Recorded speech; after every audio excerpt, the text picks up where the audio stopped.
First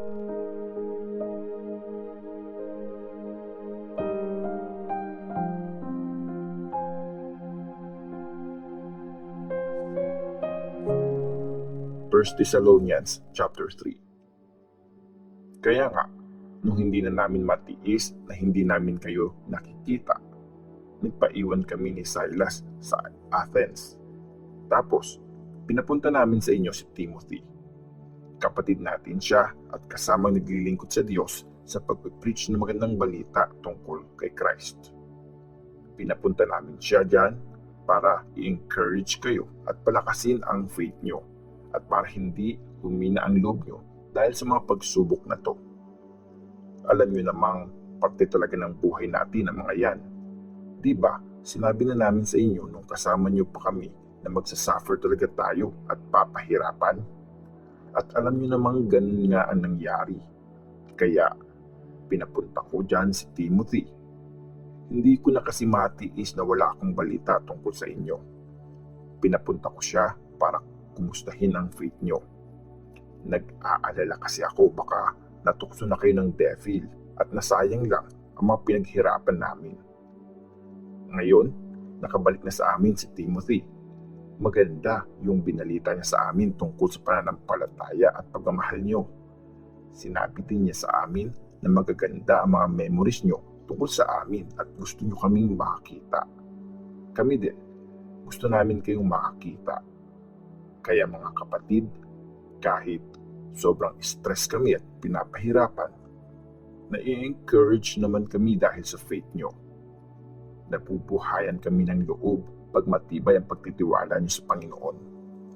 Nagpapasalamat kami sa Diyos dahil sa lahat ng kasiyahang binigay nyo sa amin.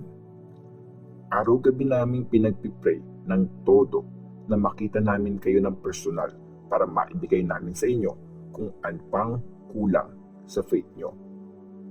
Pinagpipray namin na sana makapunta kami dyan sa tulong ng Diyos Ama at ng Panginoon nating si Jesus. Sana gawin ng Panginoon na mas mahalin nyo pa ang isa't isa at ang lahat ng tao gaya ng pagmahal namin sa inyo.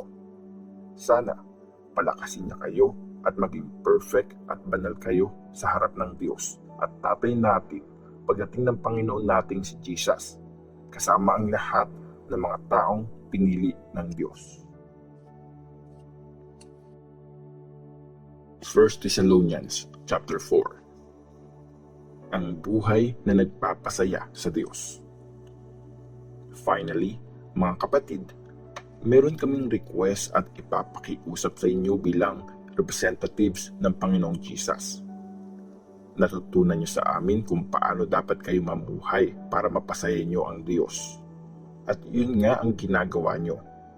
Kaya sige, pagbutihin niyo pa yan.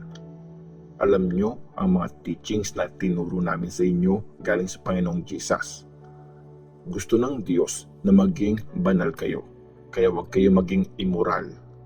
Dapat alam ng bawat isa sa inyo kung paano irespeto at ituring na banal ang misis niya. At huwag silang tratuhin sa paraang pagbibigyan lang ang pagnanasa ng katawan, gaya ng ginagawa ng mga taong hindi kumikilala sa Diyos. Huwag niyong gagawa ng masama o lolokohin ng ibang Christians sa issue na ito tungkol sa sex. Tandaan niyo, seryoso ang warning namin sa inyo.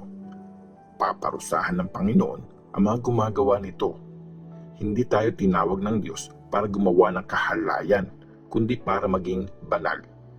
Kaya, kung hindi niyo tatanggapin ang teaching na to, hindi tao ang tinatanggihan niyo, kundi ang Diyos na nagbibigay sa inyo ng Holy Spirit niya. Tungkol naman sa pagmamahal sa mga kapatid, hindi na kayo kailangang sulatan pa. Kasi, tinuruan na kayo ng Diyos kung paano mahalin ang isa't isa. Totoo ngang minamahal nyo ang lahat ng mga kapatid sa buong Macedonia. Pero nakikiusap kami sa inyo, mga kapatid, dagdagan nyo pa ang pagmamahal sa kanila. Gawin nyo ang best para maging tahimik ang buhay nyo. Huwag niyong pakialaman ang buhay ng iba at magtrabaho kayo para kumita. Yan ang inutos namin sa inyo noon. Pag ginawa nyo yan, rerespetuhin kayo ng mga hindi naniniwala sa Panginoon at hindi nyo na kailangang umasa sa ibang tao. Ang pagdating ng Panginoon. Mga kapatid, gusto naming malaman nyo ang totoo tungkol sa mga namatay na para hindi kayo malungkot gaya ng mga taong walang pag-asa. Since naniniwala tayong namatay si Jesus at nabuhay siya ulit, alam nating bubuhayin din ng Diyos para isama kay Jesus yung mga namatay na naniniwala sa Kanya. Sa Panginoon galing ang teaching na to. Tayong mga buhay at nandito pa hanggang sa pagdating ng Panginoon, hindi tayo mauuna doon sa mga namatay na. Sa araw na yon, bababa ang Panginoon galing sa langit. Maririnig ang malakas na command, ang boses ng leader ng mga angel at ang trumpet ng Diyos. Tapos, yung mga naniniwala kay Christ na namatay na, mauuna silang buhayin. Tayo namang mga nandito at buhay pa sa time na yon, igagather tayo sa mga ulap kasama ng mga naunang binuhay para salubungin natin doon ang Panginoon. So, lagi na natin siyang makakasama. Kaya nga, ipaalala nyo to sa isa't isa para ma-encourage kayo.